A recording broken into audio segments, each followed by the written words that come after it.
ये जो बिल्डिंग बनाई गई थी, एक तरीके से इसका जो नक्शा था वो अवैध रूप से वो पास करवाया गया था, उसमें प्रॉपर तरीके से पास नहीं करवाया गया था। और जो ज़मीन थी वो कब्रिस्तान की ज़मीन थी, उसमें भी 89-90 के आसपास उसको अवैध रूप से उसमें इन्होंने अपना नाम दर्ज करवा लिया था। तो उसमें भी हमने एफआईआर करवाई थी तत्कालीन लेखपाल कानूनगो के ख़िलाफ़ और इनके खिलाफ़ भी। उस पर भी अभी विवेचना चल रही है। और वहाँ पे जो बिल्डिंग जो बनी थी उसका भी नक्शा वगैरह पास नहीं करवाया गया था। तो उसी के दृष्टिगत ये जो है कोर्ट से, सिटी मजिस्ट्रेट की कोर्ट से, जो विनियमित क्षेत्र के नियत प्राधिकारी हैं उनके यहाँ से आदेश हुआ इसको गिरवाने का।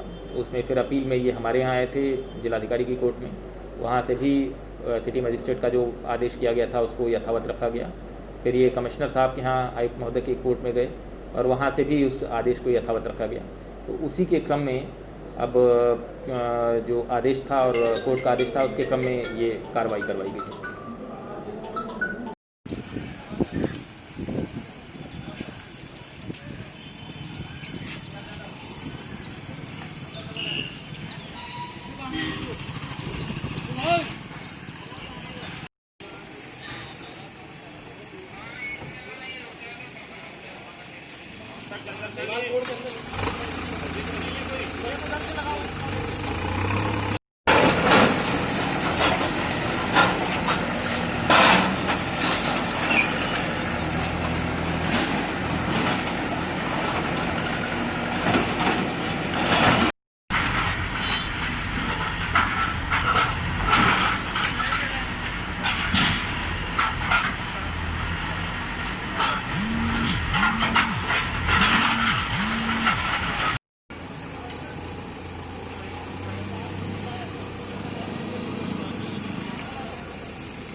भी कह दिया।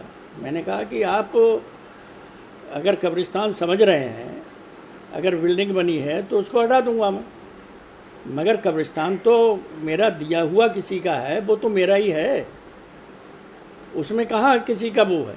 कोई नोटिस नहीं है और नोटिस मुझे आज तक दिया नहीं कि आज बिल्डिंग खस रही है, आज बिल्डिंग टूट रही है, एक नोटिस नहीं दिया किसी ने। आज जब बिल्डिंग खस रही है तो गए थे मौके पर आप? मौके पे कहाँ जाऊँ, क्या करूँगा मैं मौके पे जाके।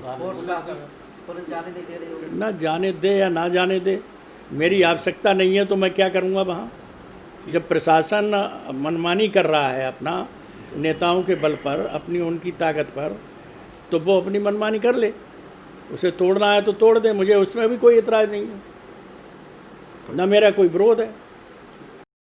मेरी बड़ा सरलता की जीवन में राजनीति रही है, बड़ा ईमानदारी से मैंने राजनीति की है, कभी किस द्वेष भावना से मैंने राजनीति नहीं की, किसी को मैंने प्रताड़ना नहीं दी। मगर मेरे साथ जो व्यवहार हो रहा है वो ठीक नहीं है। अपनी व्यक्तिगत लोग दुश्मनी निकालने का काम कर रहे हैं। कुछ गांव के लोग जो विरोधी हैं, उन लोगों के संरक्षण में आके पूरी ताकत राजनीति में मेरे ऊपर लगाने की कोशिश कर रहे हैं। कौन लोग हैं ये? अरे वही सब लोग तो राजनीति में। राम साहब जी, आप खुद बीजेपी में हैं, मगर बीजेपी के कार्यकाल में ये कार्रवाई हो रही है, ऐसा क्या कारण है कि आप 5 बार के विधायक रहे हैं, उसके बावजूद भी इस बात को उन्होंने ध्यान नहीं रखा और कोठी आपकी तोड़ी जा रही है? ये 5 बार के विधायक हम रहे, वही तो मैं कह रहा हूँ कि सरलता से मैंने राजनीति की है। मैंने कभी नहीं चाहा किसी का नुकसान हो, किसी को द्वेष भावना हो। प्रशासन को भी साथ लेकर हम चले हैं। अपनी पार्टी में रहकर भाजपा में हमने सही और अच्छा काम किया है। मेरा कोई मकसद नहीं है किसी की ज़मीनों पर अतिक्रमण करना। आज तक कहीं मैंने एक ज़मीन कहीं किसी की नहीं ली है, और ये भी मेरी भूमि है। ये कहते हैं ठीक है, कब्रिस्तान है। कब्रिस्तान जिसका है वो प्राइवेट लैंड है, प्राइवेट लैंड जो जमींदारी उन्मूलन के अनुरूप जो लोग छोड़ देते थे उसमें वो कब्रिस्तान दर्ज है खाली, इसका इस्तेमाल कभी नहीं हुआ। और उन्होंने मुझे बाकायदा कब्रिस्तान का इकरारनामा लिखकर रजिस्ट्री इकरारनामा मुझे दिया है। तो आपको लगता है पूरे मामले में और अधिकारी भी इसमें मेरे ऊपर 122 भी चलाई गई, वो भी उसमें पूरा दर्शाया गया। धारा 3339 चलाई गई एसडीएम की यहाँ, वो भी मेरे फेवर में आई है। फिर मेरे ऊपर धाराएं लगाकर मुझे इस तरह से टार्चर किया गया, उसमें भी जज ने स्पष्ट रूप से ये लिख दिया कि ये धाराएं इन पर लागू नहीं होती। तो बीजेपी शासनकाल में इस वैमनस्यता का क्या कारण है मुख्य, क्यों ऐसा किया वैमनस्यता का कारण है कि उनके सामने कोई ना आए।